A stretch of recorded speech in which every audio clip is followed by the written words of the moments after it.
bucket தான் தண்ணியில் வச்சு அப்படி கொஞ்சம் நேரத்தில் நல்லா பெரிய மீனாக இருந்ததுன்னா ஒரு வருடத்துக்கு தான் நல்லா ஒரு குழம்பு காய்ச்சா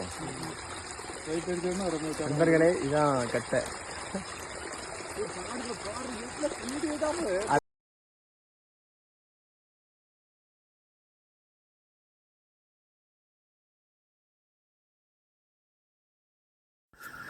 காய்ஸ் பாருங்க கட்டை போட்டிருந்தோம் இந்த மீன் வந்து மாட்டிட்டு நம்ம ஊரில் சீக்கிரம் காலி பண்ணிடும் நைட்டு